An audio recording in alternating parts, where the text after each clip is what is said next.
പക്ഷേ ഒരു സന്തോഷം എനിക്ക് അടുത്തിടയ്ക്ക് ഉണ്ടായി. ഞങ്ങളുടെ കൺവെൻഷനായിരുന്നു. അപ്പോൾ കൺവെൻഷനൊക്കെ ആയിട്ട് ബന്ധപ്പെട്ട കാര്യത്തിൽ ഞങ്ങളുടെ കുറേ മക്കളുണ്ട് പറഞ്ഞു, അച്ഛാ കൺവെൻഷനല്ലേ, നമുക്കൊരു പരസ്യയോഗമൊക്കെ നടത്തണം. എന്നിട്ട് അവിടെ പരസ്യവും നടക്കുമ്പോൾ എല്ലാവരും പോയി അടുത്തുള്ള കടകളിലൊക്കെ കൺവെൻഷൻ നോട്ടീസ് കൊടുക്കുക. പക്ഷേ നിങ്ങൾ എന്താ വെള്ളം ചെയ്തത്, ഞങ്ങൾ നിൻ്റെ കൂടെ ഉണ്ട്. അവർ വന്നപ്പം പിള്ളേരെല്ലാം കൂടെ 150 വണ്ടിയും അവർ സംഘടിപ്പിച്ച് ടൗണിൽ വന്ന് പരസ്യം നടത്തുമ്പോൾ എൻ്റെ ചെവി വന്ന് പറഞ്ഞു, എല്ലാവരെയും വിളിക്കുക ചാച്ചാ. അപ്പോൾ ആ പാട്ടുകാർ പാടുന്നുണ്ടോ, നമ്മൾ പരസ്യമൊക്കെ ആണെങ്കിൽ എല്ലാവരും അവിടെ ഇവിടെയൊക്കെ മാറി നിൽക്കുക. എന്നോട് പിള്ളേരൊന്ന് പറയുക, അവൻ അത്യാവശ്യം ടൗണിലൊക്കെ ഉള്ള പിള്ളേരാണ്. അച്ഛാ എല്ലാവരെയും വിളിക്കച്ചാ. ഞാൻ ചെയ്യുന്നത് അച്ഛാ നീ വിളിക്കുക. അച്ഛാ എന്തിനാ, നമുക്ക് ഈ ടൗണിൽ നിന്നുകൊണ്ട് കൈയടിച്ചൊരു പാട്ടങ്ങ് പാടിയാലോ. ഞാൻ പറഞ്ഞു നിനക്ക് ധൈര്യമുണ്ടോ? പിന്നെ ഉണ്ടോന്നോ, നീ മുമ്പ് ഇരിക്കുമോ? പിന്നെ ഞാൻ നോക്കിയപ്പം അകന്ന് നിന്നവരെല്ലാം വന്ന് പിള്ളേരെ കൈയടിച്ച് ടൗണിൽ നിന്നുകൊണ്ടൊരു 100 പിള്ളേർ പാടിയപ്പോൾ ഉണ്ടല്ലോ, എനിക്കങ്ങ് സന്തോഷമായി. കാവിക്കരിയൊക്കെ കൊടുത്തുകൊണ്ട് ഓട്ടോയിൽ ഇരുന്നവരും കൈയടിച്ചു, കണ്ടുകൊണ്ടിരുന്നവരും കൈയടിച്ചു, അവിടെ നിന്നവരെല്ലാം കൈയടിച്ചു. ഇത്രയും ധൈര്യം ഉണ്ടായത് ഒറ്റ കാര്യം കൊണ്ടാണ്, ഈ ദൈവത്തെ പരിചയപ്പെടുത്താൻ അപമാനമില്ലാത്തതുകൊണ്ട്. സുവിശേഷത്തെക്കുറിച്ച് എനിക്കെന്തില്ല, ലജ്ജയില്ല. സുവിശേഷത്തെക്കുറിച്ച് ലജ്ജിക്കരുത്. ഈ അപ്പനെ ആർക്കും പരിചയപ്പെടുത്താനുള്ളൊരു ധൈര്യം കിട്ടാൻ പ്രാർത്ഥിച്ച്. ഇത്ര നല്ലൊരു അപ്പനെക്കുറിച്ച് പറയാൻ എന്തിനാണ് ലജ്ജിക്കുന്നത്?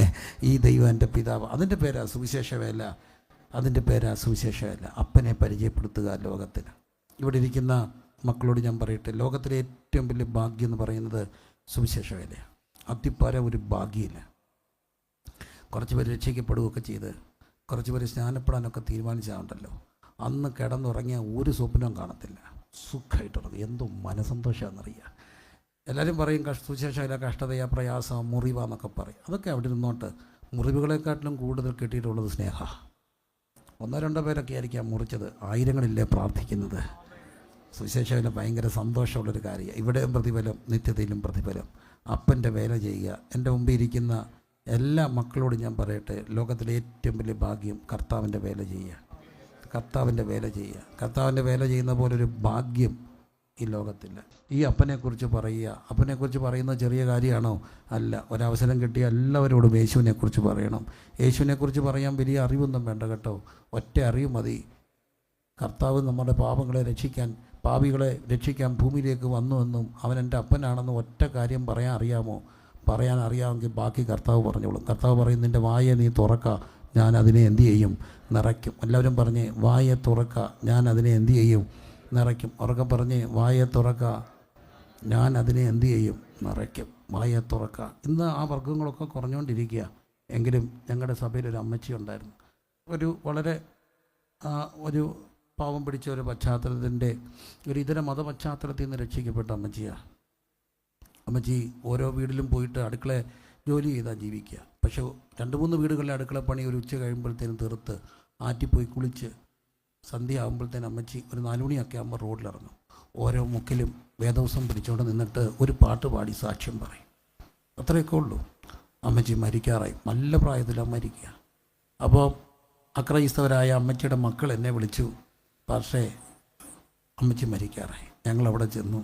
അമ്മച്ചി കണ്ണടച്ച് കിടക്കുക, ബോധമില്ല, മരണാസനയാണ്. ഞങ്ങൾ ചുറ്റും നിന്നു. ഞങ്ങളുടെ കൂട്ടത്തിലുള്ള ഒരു സഹോദരി ഒരു പാട്ട് പാടി, ദൂരവാനിൽ സൂര്യചന്ദ്ര ഗോളവും കടന്നു. എൻ്റെ കണ്ണിന് ഞാൻ ഒരു കാഴ്ച കണ്ടു.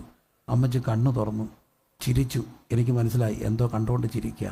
നല്ലപോലെ ചിരിച്ചിട്ടൊന്ന് കണ്ണടച്ചു. എന്തായിരിക്കും കണ്ടത്? ദൂരവാനിൽ സൂര്യചന്ദ്ര ഗോളത്തിനപ്പുറത്ത് താൻ തെരുക്കളിൽ നിന്ന് പറഞ്ഞ ദൈവത്തെ. ഒരു നല്ല ചെറുപ്പക്കാരൻ, വലിയൊരു കുടുംബത്തിൻ്റെയാണ്, അത്യാവശ്യം നല്ല കുടുംബത്തിൻ്റെയാണ്. അവൻ രക്ഷിക്കപ്പെട്ടു. നല്ല പ്രായം, ഏതാണ്ട് ഞങ്ങളൊക്കെ കോളേജിൽ നിന്ന് ഇറങ്ങുന്നൊക്കെ ഒരു പ്രായത്തും കഴിഞ്ഞിട്ട്. പക്ഷേ ഇവനൊരു കാര്യം ചെയ്യായിരുന്നു. നല്ല ഇമ്മൻ ഒരു ടൗണുമായിട്ടൊക്കെ ബന്ധപ്പെട്ട കുഞ്ഞാണ്. അവന് 4 മണിയാകുമ്പോൾ ഒരു കാര്യം ചെയ്യും. കുളിച്ചൊരുങ്ങി വേദവസം പിടിച്ചുകൊണ്ട് റോഡിൽ കൂടെ നടന്ന് അങ്ങേ റോഡിൽ കൂടെ കയറി ഒരു 2 ടൗൺ ചുറ്റി നടന്നു വരും, വേദവസം ഇങ്ങനെ പിടിച്ചോണ്ട്. അപ്പം കൂടെ പഠിച്ചവരും ഒക്കെ ചോദിക്കുന്നത് എന്നാ, അവിടെ നിന്നുകൊണ്ട് ഒരു സാക്ഷ്യം പറയും, യേശുവിനെ രക്ഷിച്ചു. അവൻ്റെ സാക്ഷ്യം അതായിരുന്നു. 4 മണിയാകുമ്പം പുസ്തകം പിടിച്ചുകൊണ്ട് 2 കിലോമീറ്റർ നടക്കുക. പോരെ, അപ്പനെക്കുറിച്ച് പറയാൻ ലജ്ജിക്കാത്ത, അപ്പനെക്കുറിച്ച് പറയാൻ ലജ്ജിക്കാത്ത ഒത്തിരി പേരവിടെയൊക്കെ ഉണ്ട് കേട്ടോ.